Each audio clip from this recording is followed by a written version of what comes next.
Hey guys, Luther here from Luther's Woodworking. We're not going to be actually doing a project in this video. It's just going to be a short update video on some projects I did on my channel, and I might have come up with some different ideas, or maybe forgot to say something, or came up with a whole different way of doing something. So I want to just show you what we're talking about here. I'm going to move my camera.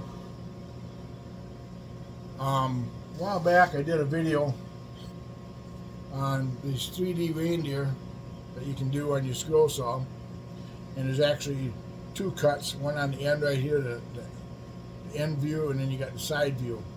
And when I did the video, I used this clamp from Steve Good. You can go to his website and download this plan. It's a real good clamp for holding your piece in there, so when you cut on the scroll saw, you got something to hold to, and it clamps it really nice. I always, when I do my reindeer, I always start out with doing the end view first, and then I take it out. And on the video, I took it out and I turned it and put it in the block like this and clamped it. Now, if you watch the video, you'll see that as I was cutting this out, because you know when you put this in there, these pieces of wood are pretty high. Your blade is, this piece is down inside there, and when you're cutting, you can see on the video that I was kind of struggling to see where my blade was going, especially when I was coming around this outside edge by the tail. I was trying to lean over to see where my blade's going because it's so close to the edge here, and then I was trying to get my blowing tube in there to get the sawdust out, and then my light, I was trying to get down in there. So, and what I come up with was, you do the first initial cut with it like this in Steve Good's design. The pattern's right up here, no problem getting the light to it. Your blowing tube for the dust, you can see exactly where your blade's going on the whole cut. When you get down to this cut, you pull it out, you flip it, and you can see I did a little taping, but then you set this jig aside, and I made this jig right here. Now this jig is made out of thinner pieces of wood, 3/4 inch pieces of wood. Now when you do your side cut, you can clamp it in there. Now everything is right up where you can get at it. The blowing tube is right here, and you can see where your blade is going as you're doing it.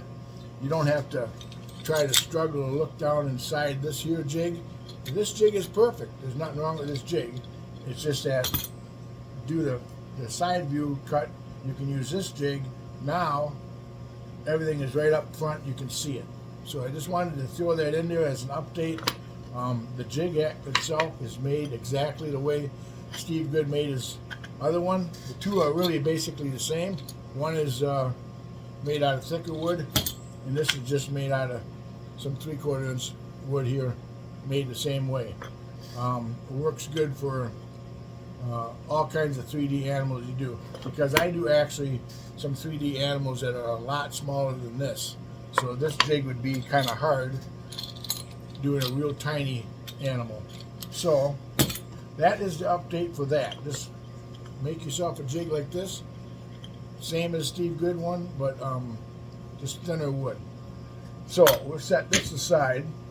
Oh, one more other thing with these 3D deer.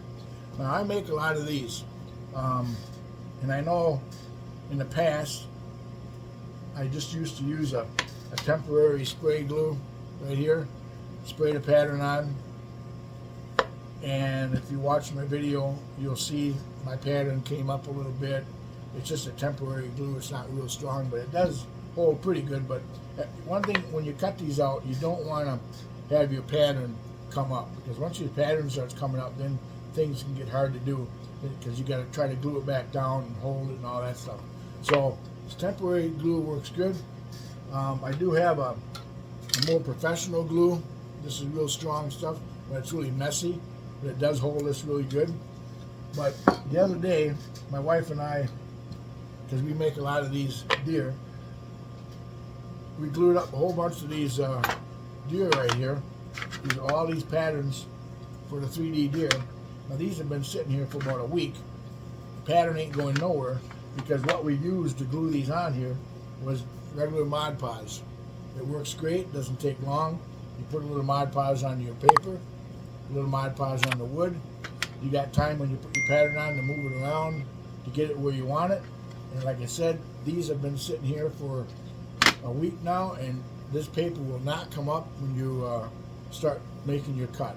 It's not going to come up at all.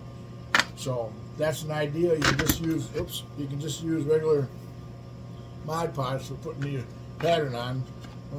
Only takes a little while for it to dry nice, and then you can start cutting. So we'll set this aside, and I'll talk about one more item, totally different from what we just got done talking about. I make a lot of Steve Good trees. He's got a lot of trees on his website. A lot of them, most of the ones on his website all come with bases that he designs, and then you can take the tree and attach it to the base like this. And that's fine. It works good. I did it on this one here. I also do a lot of and what I want to say about this is, if you want to store this away or pack it away, you got this base attached to this tree, and now you got it sitting at an angle, and you don't want to pack anything on top of it, try to break it and stuff. You got to try to pack it away with this base on because it's permanent. So I do a lot of trees from another vendor, designer Sue May, and here's one I did right here. It's 2 pieces of 1/4-inch plywood, and a lot of times, like on hers, you just get the tree pattern. She doesn't supply any type of base for it. So you could either hang this tree up, and move my camera here a little bit, you could either hang this tree up on a wall, or you'd have to come up with some sort of base for it to sit on. So what I did, instead of coming up with a base that you'd actually glue this to, and then you have that problem of it storing away, of it having that base on there permanently, what I did was I made this base right here. And this is just design I came up with on Inkscape, a small base like this here, and I came up with several different sizes of it. Here's some different sizes of the bases. You can go from bigger to smaller. Here's a real tiny one, just any old shape.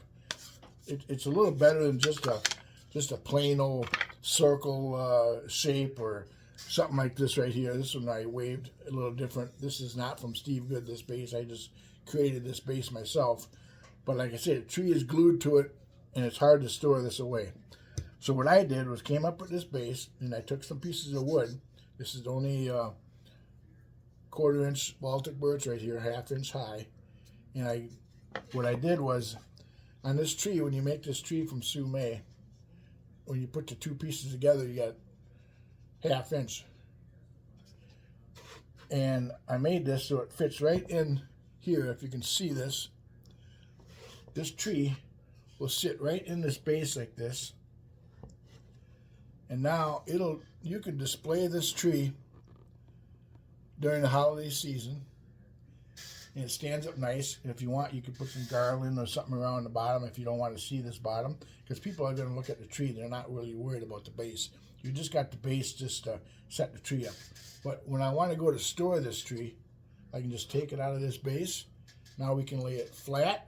The base is right here. That can lay, I mean, it's easy to store and remove. So I make a lot of these bases now with 2 pieces of wood just to hold it. And it stays up really nice. It's just a couple pieces of 1/4-inch plywood glued down to whatever thickness your actual tree is. I just made this tree right here, and you can actually just set it right in here, and it stays right up nice. I'm going to make a little smaller base for this tree, but when you want to store it away for the season, you can just take it out and lay it flat. And these bases, they're not attached to this tree. If I want to just take this and lean it up against something during the year, I can do that. So it's just a matter of setting it in there and you got a tree. So you don't have to, when you make all these trees from Steve Good or all these different designers, you don't have to attach the base permanently, and you don't have to use the base that they have. You can go to Inkscape, and I'll put a link below, and you can design your own shapes of bases. They can be any shape you want. I got a couple different sizes here of bases, you can see. Yeah, so it looks a little nicer than having actual just a plain circle or something like that.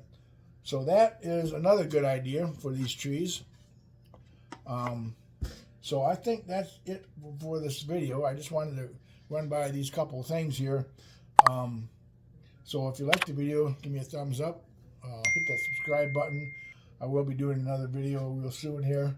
I just wanted to kind of update some ideas I had here on these projects. So we'll see you in the next video.